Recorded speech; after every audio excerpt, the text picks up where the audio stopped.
Hi guys, it's Angie with Fun Endeavors Tie-Dye Lab. Today I'm going to make another Otten Alien, or a Hemostat Mandala ice dye. This shirt is inspired by Patricia Otten, hence the name Otten Alien. I had some technical difficulties and missed the folding of this exact shirt. But I'm showing you how I folded another shirt that is the same exact fold. The only difference is on the shirt that I'm currently dyeing, I used a few more hemostats than I did on the shirt that I'm showing you. Because I'm placing the design on both the front and the back, I started by centering the shirt. And this process went really fast, but down below in the description for this video is a link to another video which shows how to center a shirt. To fold the mandala, I'm going to start by using a washable marker and placing a mark on the shirt where I'd like for the center of the mandala to be. I generally like to place the center of the mandala close to about level with the armpits of the shirt. I don't want it to actually be on the center of the shirt. I like it to be a little higher than that. I'm going to place my finger on that mark and fold the hem of the shirt up. Then I'm going to grab the hem of the shirt and fold it back down part way, kind of starting like an airplane type fold. Then I'm going to pinch that seam, lift the shirt up off of the table and fold it in half. Now I'm going to fold each side one more time, making an 8-point mandala.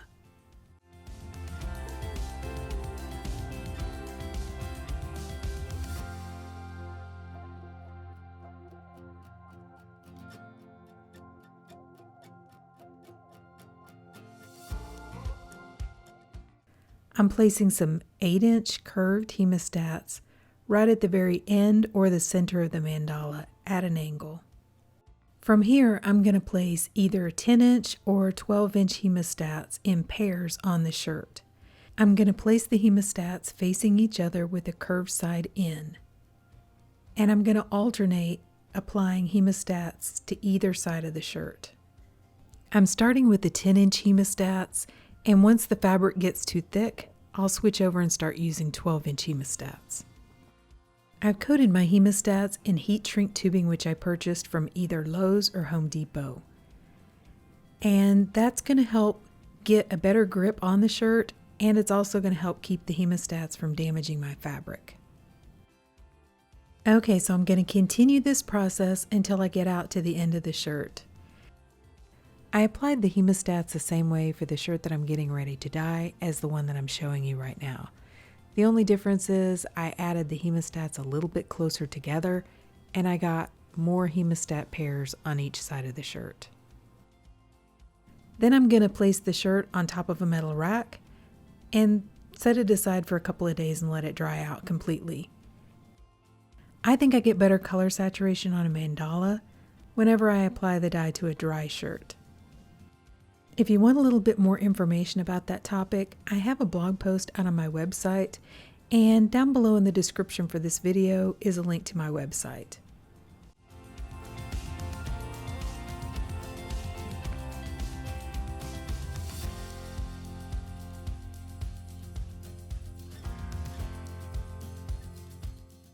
Okay, so I decided to use a whole lot of different colors on this shirt. Like I said, this design is inspired by Patricia Otten, who does the Otten Aliens. You can find her out on Facebook in a group called The Process of Ice Dyeing. I'm also trying to apply the dye to the shirt without putting any kind of an ice barrier on it right now. I'm going to apply an ice barrier in just a little bit, but I have a hard time getting to the sections very well over the sides of the ice barrier. So I'll build myself an ice barrier after I apply the dye. I'm starting right at the very end with deep yellow from Dharma. And then in one of the first sections that is formed by the hemostats, I'm going to use Lime Pop from Dharma. In the next section formed by the hemostats, I'm using Lime Squeeze from Dharma. I'm going to continue adding dye to the sections formed by the hemostats, and the next section is Royal Blue from Dharma. Next is washed denim from Die Spin.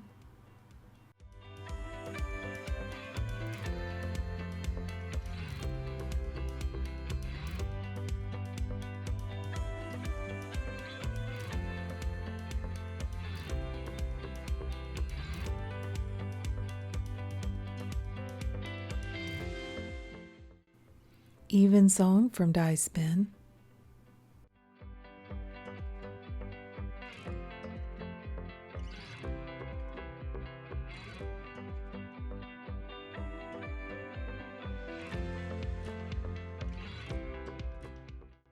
In the remaining sections, I'm using True Violet from Grateful Dyes, followed by Royal Purple from Die Spin, Strawberry from Custom Colors, and Cotton Candy from Pro Chemical and Dye.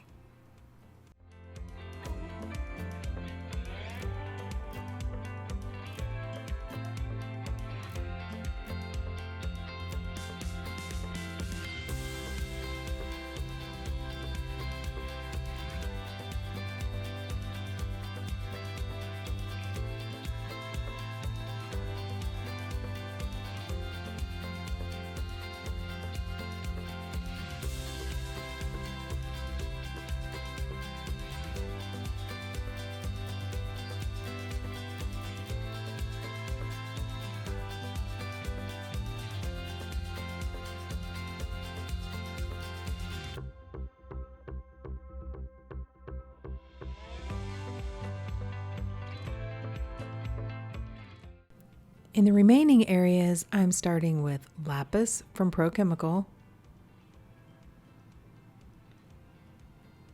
and Aqua from Pro Chemical.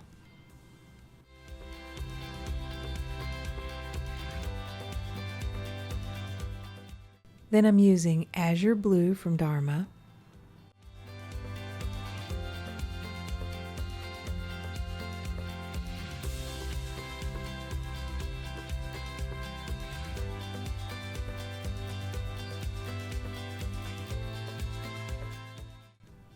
Iris from Pro Chemical, and Grape from Custom Colors. So what I'm kind of trying to do is I started at the top with yellow to green to blue to purple to kind of like a pink type color. Then in the sections in between, I'm going to skip the yellow and the green, and I'm just going to start with blue and work my way down the color palette that way. Ultimately, I'm going to end with red shades. Now I'm using Amethyst from Dharma. And Amethyst is kind of one of those colors that's in between purple and pink.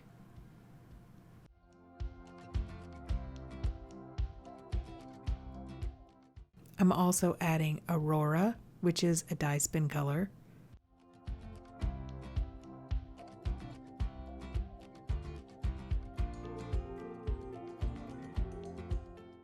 I'm using Raspberry from Dharma.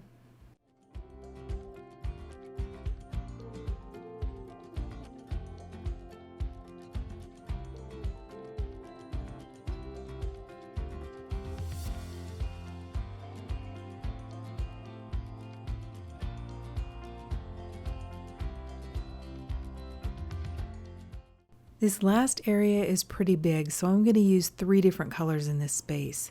I'm using Spanish Carmine from Custom Colors, followed by Berry Cherry from Die Spin, and Burgundy from Dharma.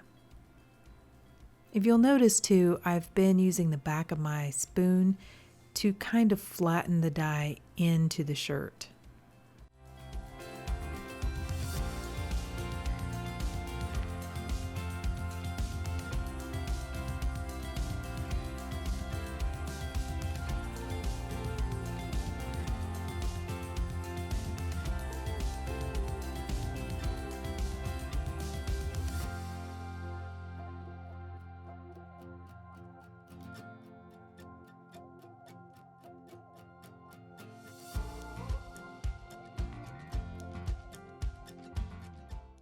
Now I'm going to use my silicone cake molds to make myself an ice barrier. And to hold the silicone cake molds together, I'm going to use some wooden clothespins. I'm going to attach some of them to the metal rack, and part of them I'm going to attach to other silicone cake molds. I have a link down below in the description for this video for where I purchased the cake molds. These are great for a project like this because I can just kind of form them around these odd shapes.